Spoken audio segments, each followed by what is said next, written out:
Running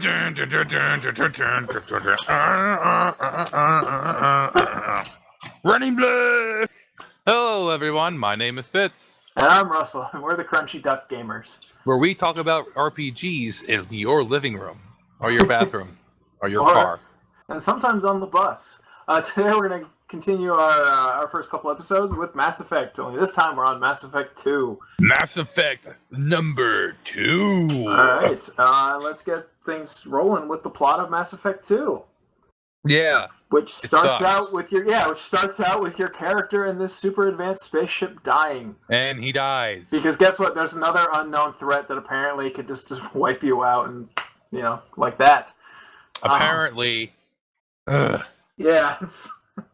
Not a great way to start off the game, killing off the main character within the first 5 minutes. Yeah. And then bringing him back, which really, lets you know about the whole religious overtones. But then you get to find out more about Cerberus, this evil corporation that is briefly mentioned in Mass Effect 1. I feel like I was just finding out what Cerberus was in Mass Effect 2. Why do I hate Cerberus? I don't get it. Yeah, everyone's like, Cerberus is this really bad, mercenary for hire corporation. It's like, what's so bad about them? They brought me back from the dead.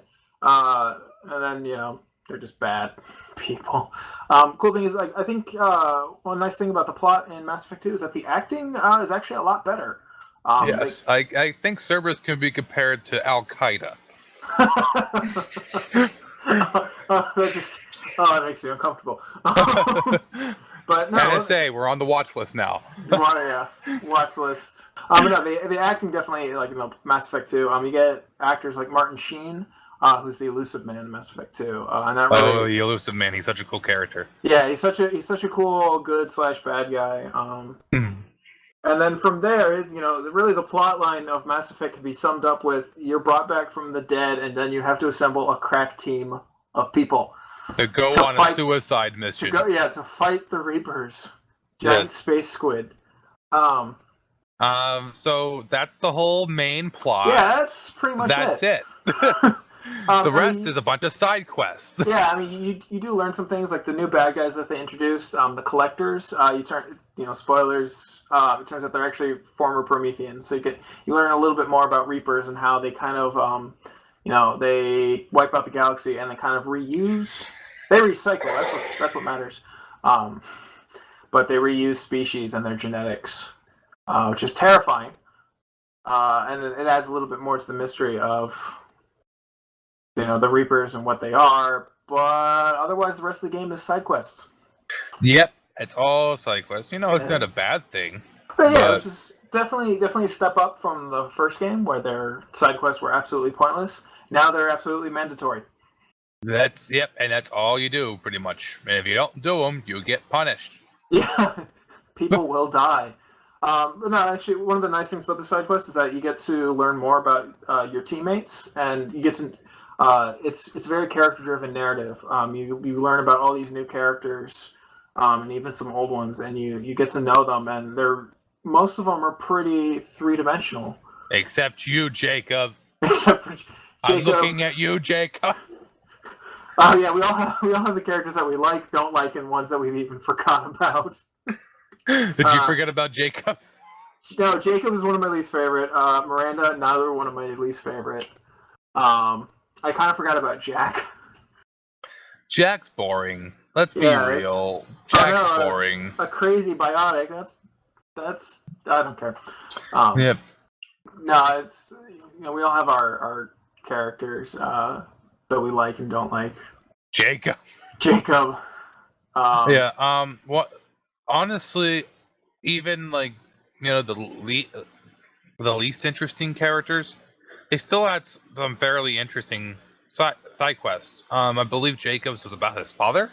Yeah, his father, who was a command of a ship, went missing, and you go to find him, and then you find him on this planet in a very Lord of the Flies type situation.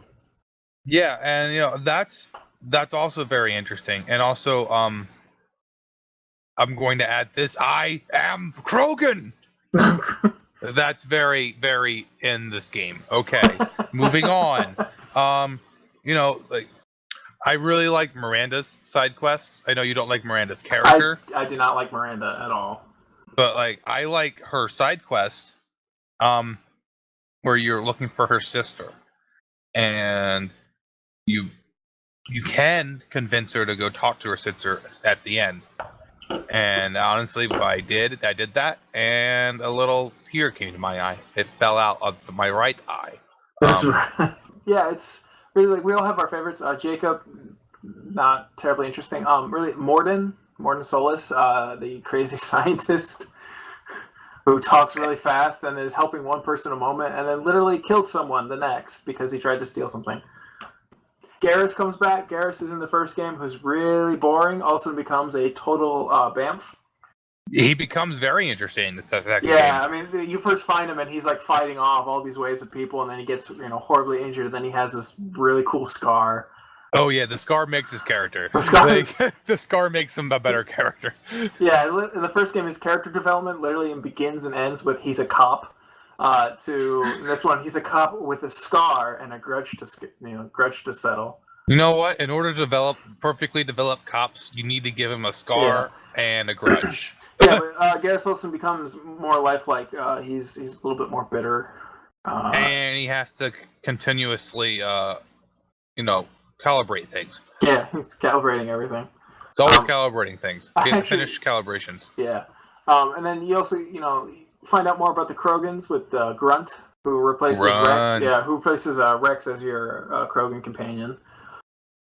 Which I thought was a fun storyline of like, what does it mean to be a Krogan? And Tali comes back. Tali, one of my favorite characters.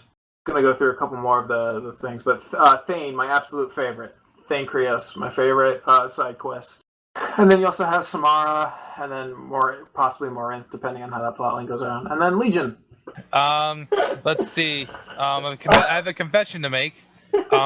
Rex actually died in my first game. Oh no, you killed off Rex?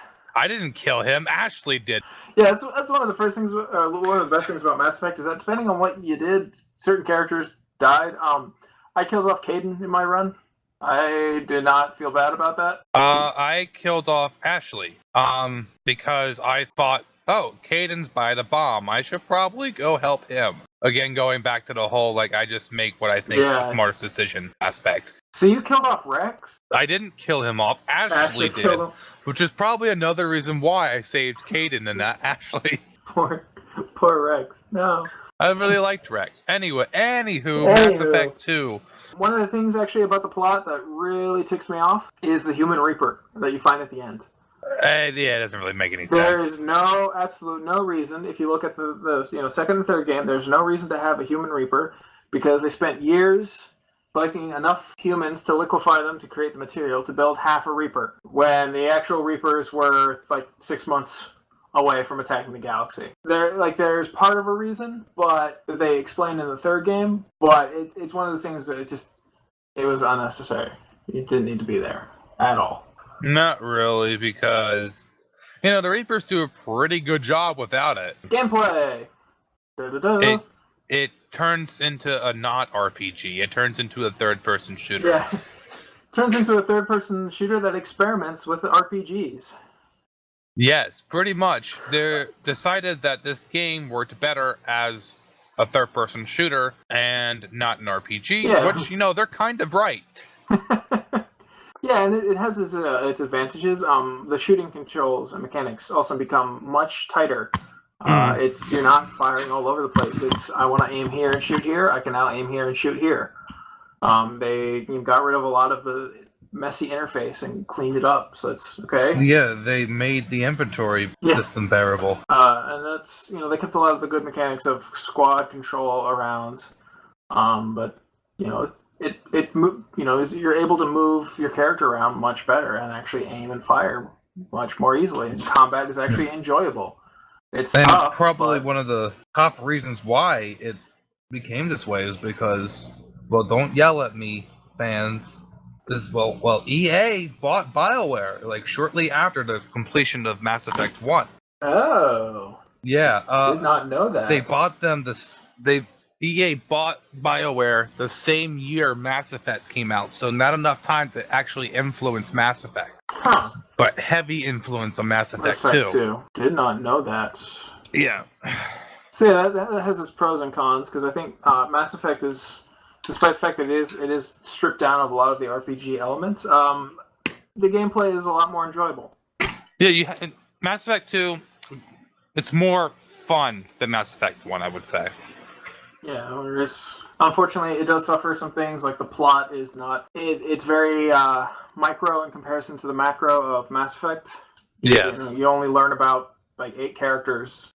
You really only learn about what's going on around you. Yeah, you're now horribly stripped of all these RPG elements. It's impossible to make a bad character, or even to make a character that you want. It's basically okay. This is the type of character that you can get. Just put some points into it, and that's it. Yep. Yep. You may as well not have it in there, honestly. I do like actually the Normandy 2 that you get in Cerberus, or from Cerberus. It's a lot bigger, and you get some more customization with your character, as well as like you can get the different helmets for your character. So I always had the tactical display. In Mass Effect 1, you were able to get multiple different kinds of armor, multiple different color schemes. And when you look at Mass Effect 2, customization goes way down. Yeah, in Mass Effect 1, you could have different armor, or you had different armor types.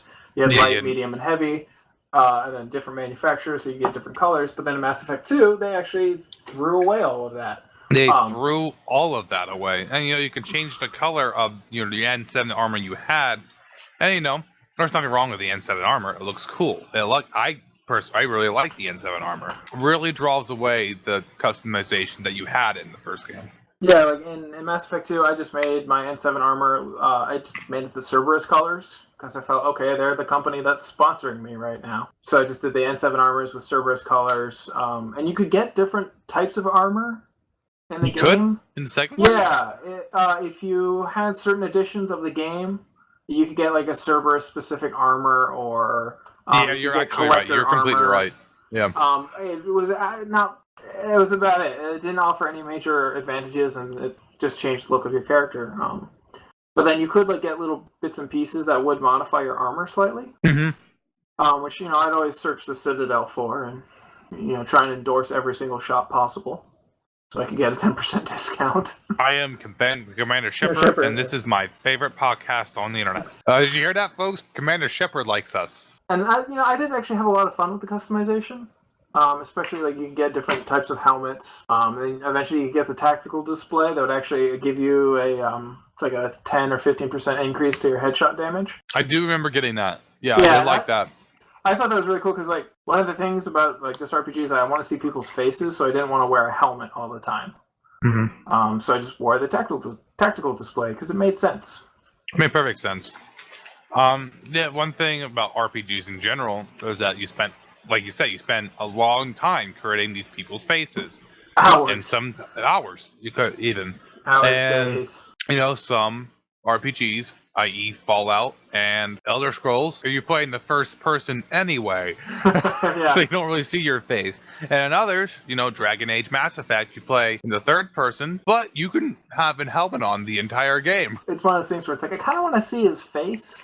Even though I just did the standard Shepard look, but it's I want to see his face. I want to see his mouth move, and because at that point it's just if I can't see his face, what's the point? Exactly. Exactly. And then another thing, the guns in Mass Effect 2 are usable. They're usable, but very limited in choice. I mean, there's that moment in the collector ship where you find all these super weapons, and you can choose between which ones to use. Mm-hmm.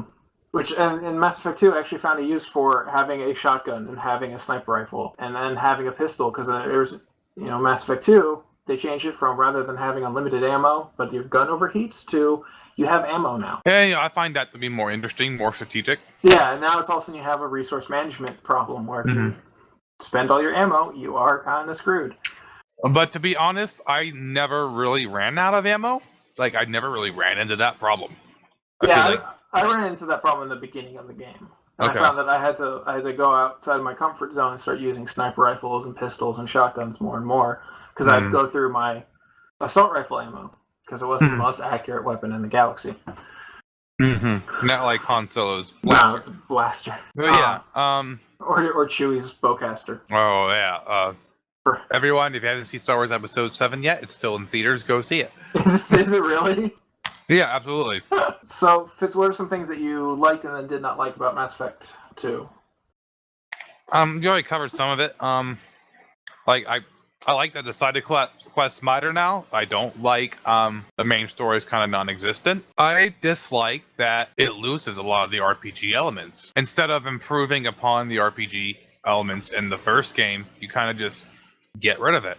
They don't worry about it and just focus on the shooting aspect. And I don't hate third-person shooters, but third-person shooters are not RPGs.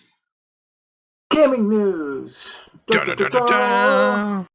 On March 10th, GameSpot posted an article saying that CD Projekt Red is releasing a new game in 2016, and these will be, the makers of The Witcher 3, Wild Hunt, and the rest of the Witcher series. In addition to the Blood and Wine expansion, will release a new game in 2016.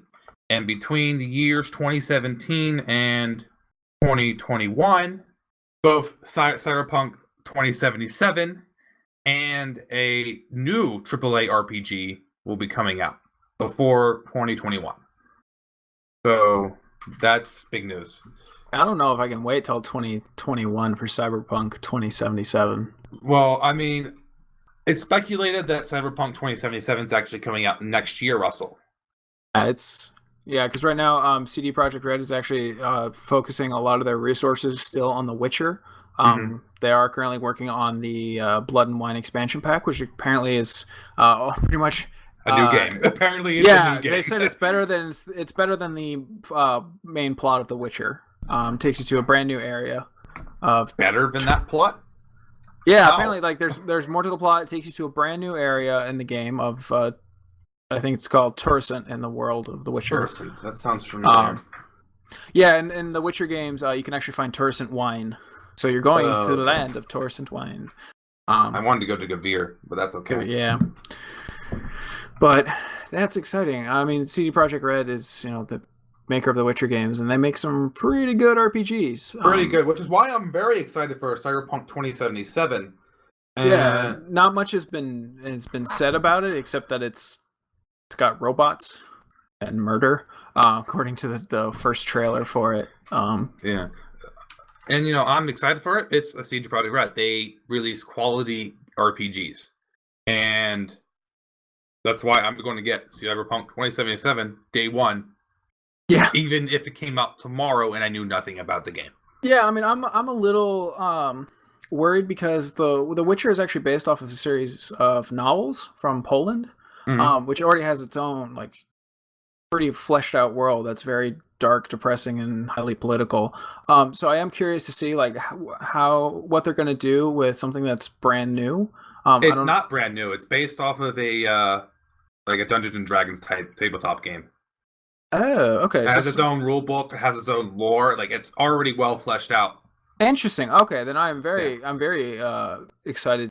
Right now, I'm pretty interested in this other AAA RPG title that isn't Cyberpunk 2077. Do you think it could be another Witcher game? It could be The Witcher 4. I see Geralt's story as, told, though. I think Geralt's story is over. I think they might focus more on Ciri before The Witcher 3, before the events of The Witcher 3. Yeah, that'd be cool. That would be my guess. It wouldn't be called The Witcher 4 because that wouldn't be accurate. It would just be like The Witcher, the Ciri saga or something. I don't know. Well, yeah, CD Projekt Red actually has stated that Geralt's story is done, but there's still other Witchers out there that can be discussed. You can actually go back and do something with Vesemir. That's his name, right? Vesemir. Vesemir, yeah. Yeah. Okay. Yeah, something with Vesemir. I think that'd be good. But it could also go be completely new. Something else based off an RPG rulebook. It's Gwent. Gwent the full-blown game. Gwent the game. Gwent the game. It's their answer to Hearthstone. Yeah. That actually, speaking of which, Gwent is actually an actual tangible game now. Yeah, I saw, and guess what? I'm not playing it because I can't beat the computer in side The Witcher. No, So- because I don't think either one of us actually understands the rules of the game. Isn't there like a book that you get at the beginning that's just like the rules of Gwent? Isn't there something? Yeah, they went through the tutorial, and I spent a lot of time trying to and I was learning, and I won my first game. Ever since then, I lose because all of a sudden, wait, why do they get to draw more cards? I just don't get it. I'm assuming they have cards that allow them to draw more cards, but I just don't have any of those cards that allow me to draw more cards. No, it's just sad. And everyone has this target dummy card. Like, why can't I get that target dummy card? This has been the news. That is our show. The Crunchy Duck Gamers will be concluding. We'll come back next week where we'll be talking about Mass Effect 3. Yes. And you can reach us at Twitter at CD Gamers. That's our Twitter handle. And then we also have a Facebook page of Crunchy Duck Gamers. The Crunchy Duck The Gamers. Crunchy Duck Gamers. Sorry, the. Yeah, and then next week we'll be concluding with Mass Effect 3, and then we'll talk a little bit about Mass Effect Andromeda. Just a little bit, because we don't really know that much. I know it takes place in a different galaxy. That's very, very, very far away. We'll get to that later. Yep. Outro music.